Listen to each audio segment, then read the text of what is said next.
Os estudantes que desejam entrar em uma universidade em 2026 devem ficar atentos para o período de inscrição do Enem 2025, cujas datas já foram divulgadas pelo Ministério da Educação e terão início a partir do dia 26 de maio, se estendendo até 6 de junho. Bacana, Irilão, sempre uma alegria encontrar você, né? Acompanho o seu trabalho. Rapaz, é incrível como a prova do Enem tem uma característica muito curiosa, que é uma característica muito voltada para a interpretação. Então, o aluno precisa se preocupar com isso, a compreensão dos textos. Então, assim, quando o aluno for fazer uma questão, procure ler o texto realmente muito bem lido, e já na fase de estudos, né, de preparação, para você entender o que está sendo perguntado. Se você for resolver uma questão do Enem, você vai ver que o conhecimento amplo, vasto, ele já é quase suficiente. Que o Enem não cobra coisas muito específicas, né? Ele cobra um conhecimento mais aberto. Então, qualquer aluno que estiver estudando, se concentra nisso, né? Acho que as linguagens são fundamentais.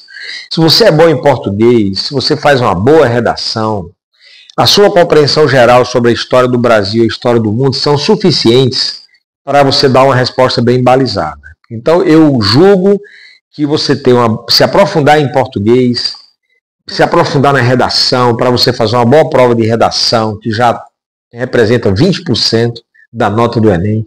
A prova de português mais 20%, português e redação somadas, 40%. Se você tiver visões gerais, né, sobre as ciências sociais, você agarra 50% da nota da prova.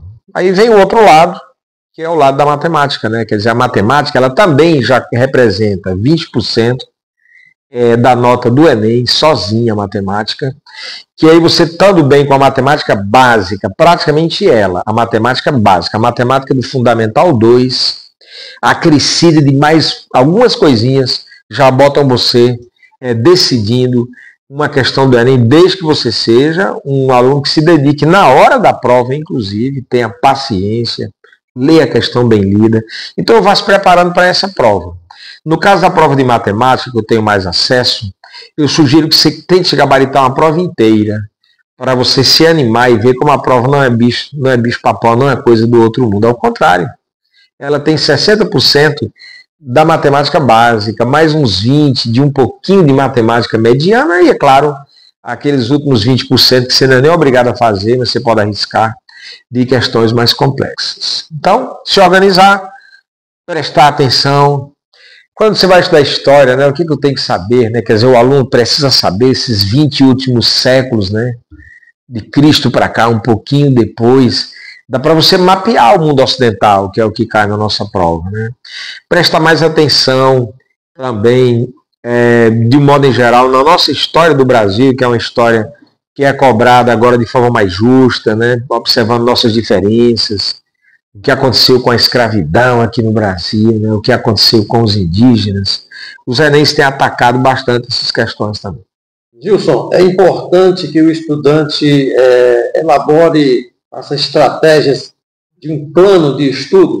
O plano de estudo ele é um plano que pode ser bem básico, Milão, dividindo o tempo, né? Então, assim, a gente tem 5 provas, né? Então são 5 frentes, né? Redação, português, matemática, ciências sociais e a ciência da natureza, né? Então esse plano pode ser muito simples. Ele pode ser um plano que divide, por exemplo, se o cara tem manhã e tarde para estudar, ou ele pode dividir a manhã todinha para um conteúdo, a tarde para outra, separando em linhas gerais, né? Então vou estudar matemática 2 horas por dia, pronto, 3 horas por dia, pronto. Então você pode fazer um plano bem simples, não tem planos mirabolantes, não precisa. Eu nem gosto muito dos planos também muito amarradinhos, né? Eu prefiro que o aluno tenha visões gerais, não faça um plano muito específico, cheio de detalhezinhos, que só para acompanhar o plano você já perde um tempo, né? Então se o cara falar assim, olha, a prova se divide em 5, Gilson, então português e redação, vamos pegar 2 dias na semana, talvez até espalhados, né, em 4 momentos, 2 para redação, 2 para português, isso já preenche 2 dias, enfim, não precisa fazer coisas muito amarradas, mas criar um plano que dê a você a sensação de ter passado pelo conteúdo todo, né? Isso aí. Gilson, o período de inscrição ainda vai iniciar, né? Tem as datas aí, a partir do dia 26 desse mês. Certo, perfeito. Indo até a 6 de junho. As provas estão previstas para novembro, Início, né? Parece ser muito tempo, mas o tempo passa rápido, né? E com relação às provas, a aplicação das provas, como que o aluno deve se comportar, né? Quando estiver no período próximo da prova. Eu até já antecipei aqui, eu acho muito legal quando você está pertinho, resolver questões do exame que você vai prestar, né? Então, assim, a prova de matemática, ela é meio que parecida de um ano para o outro, vale a pena fazer.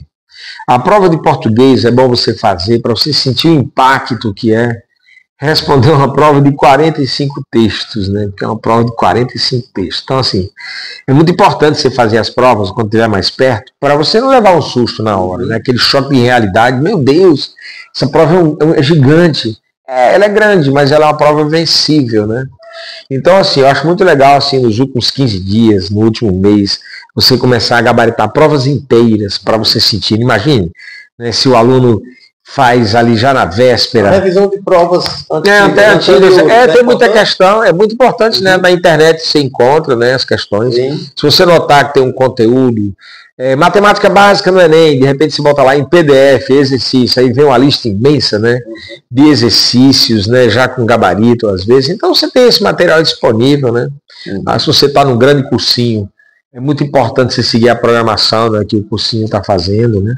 Se o aluno está fazendo um terceiro ano, de repente tem conteúdo que ele só viu lá no primeiro, né? E é um conteúdo importante, a matemática básica é muito importante, caminha um pouco mais para os conteúdos do primeiro ano também. Então acho que é isso aí, né? Eu não gosto de dar dicas muito objetivas, muito específicas, elas funcionam para para uns, para outros não, né? Então acho que é um ataque mesmo, dedicar a sua energia em cima disso, evitar estudar só o que gosta, para poder você dar uma varrida no conteúdo todo, mas estudar o que gosta tem uma vantagem, que você aprende bastante também, né? Então é isso aí. Desejar aos alunos, eu sou fã, né, do Enem, eu acho que o Enem é uma operação de guerra nesse país. O sujeito imaginar, Milão, uma prova sair lá de Brasília, né, e atravessar o país inteiro, chegar aqui com a Polícia Federal em todos os coleginhos, né, e essa coisa não passar por fraudes e tal. Então, assim, o Brasil,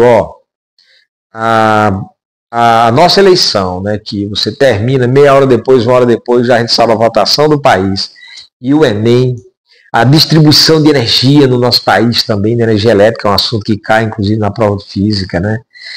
São verdadeiras operações de guerra, né, junto com o SUS aí. Então, muito interessante. Eu sou fã do Enem. Vi o Enem nascer, vi o novo Enem nascer em 2009, acompanhei. Não virei examinador, porque eu fui professor a vida inteira, diretor de cursinho, mas fui convidado, nem fui porque não podia. Tá certo? O aluno tem que ver o Enem como uma janelinha que se abre para o seu sonho, para uma grande universidade, uma prova que está aí para todos, né? A gente já tem um país desigual, cada um chega para essa prova já com as armas diferentes, né? Porque o país é desigual, mas para você que é um guerreirão, vá para cima que dá certo.